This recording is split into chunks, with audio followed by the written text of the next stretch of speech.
A Monster Calls. The Wildness of Stories. The house was dark. His grandma had finally got his mum to bed, and then had gone into Connor's bedroom and shut the door, not asking if he wanted anything out of it, before she went to sleep herself. Connor lay awake on the settee. He didn't think he'd be able to sleep, not with the things his grandma had said, not with how his mother had looked tonight.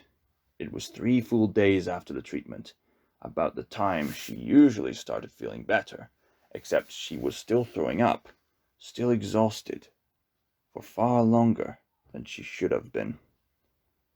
He pushed the thoughts off his head, but they returned, and had to push them away again. He must have eventually drifted off, but the only way he really knew he was asleep was when the nightmare came. Not the tree. The nightmare. With the wind roaring and the ground shaking and the hands holding tight but still somehow slipping away, with Connor using all his strength, but it still not being enough, with the grip losing itself, with the falling, with the screaming. "No!" Connor shouted, the terror following him into waking, gripping his chest so hard it felt as if he couldn't breathe, his throat choking, his eyes filling with water. "No!" he said again more quietly. The house was silent and dark. He listened for a moment, but nothing stirred. No sound from his mum or his grandma. He squinted through the darkness of the clock on the DVD player. 12:07. Of course it was. He listened hard into the silence, but nothing happened. He didn't hear his name. He didn't hear the creak of wood. Maybe it wasn't going to come tonight. 12:08, read the clock. 12:09. Feeling vaguely angry, Connor got up and went into the kitchen. He looked out of the window. The monster was standing in his back garden. "What took you so long?" it asked. "It is time for me to tell you the first story," the monster said. Connor didn't move from the garden chair where he'd sat himself after he'd gone outside. He had his legs pulled up to his chest and his face pressed into his knees. "Are you listening?" the monster asked. "No," Connor said. He felt the air swirl around him violently again. "I will be listened to," started the monster. "I have been alive as long as this land, and you will pay the respect owed to me." Connor got up from the chair and headed back towards the kitchen door. "Where do you think you're going?" demanded the monster. Connor whirled around, and his face looked so furious, so pained, that the monster actually stood up straight, its huge, leafy eyebrows raising in surprise. "What do you know?" Connor spat. "What do you know about anything?" "I know about you, Connor O'Malley," the monster said. "No, you don't," Connor said. "If you did, you'd know I don't have time to listen to stupid, boring stories from some stupid, boring tree that isn't even real." "Oh," said the monster. "Did you dream the berries on the floor of your room?" "Who cares, even if it didn't?" Connor shouted back. "They're just stupid berries!" "Woohoo! So scary! Oh, please, please, save me from the berries!" The monster looked at him quizzically. "How strange," it said. "The words you say tell me you are scared of the berries, but your actions seem to suggest otherwise."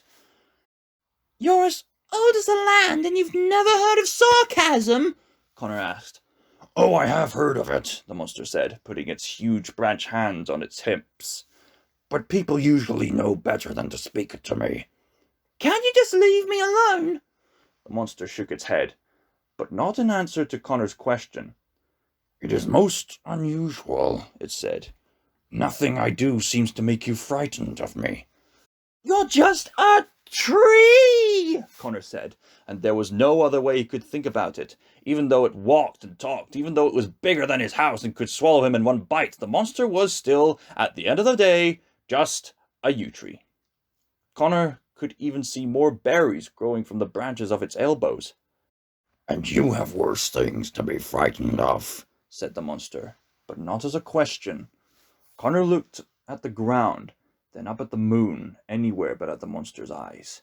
The nightmare feeling was rising in him, turning everything around him to darkness, making everything seem heavy and impossible, like he'd been asked to lift a mountain with his bare hands, and no one would let him leave until he did. "I thought," he said, but had to cough before he spoke again. "I saw you watch me earlier when I was fighting with my grandma, and I thought—" "What did you think?" the monster asked when Connor didn't finish. "Forget it," Connor said, turning back towards the house. "You thought I might be there to help you," the monster said. Connor stopped. "You thought I might have come to topple your enemies, slay your dragons." Connor still didn't look back, but he didn't go inside either. "You felt the truth of it when I said that you had called for me, that you were the reason I had come walking, did you not?" Connor turned around. "But all you want to do is tell me stories," he said, and he couldn't keep the disappointment out of his voice, because it was true. He had thought that. He'd hoped that. The monster knelt down so its face was close to Connor's. "Stories of how I toppled enemies," it said. "Stories of how I slew dragons." Connor blinked back at the monster's gaze. "Stories are wild creatures," the monster said. "When you let them loose, who knows what havoc they might wreak?" The monster looked up, and Connor followed its gaze. It was looking at Connor's bedroom window, the room where his grandma now slept. "Let me tell you a story of when I went walking," the monster said. "Let me tell you of the end of a wicked queen, and how I made sure she was never seen again." Connor swallowed and looked back at the monster's face. "Go on," he said.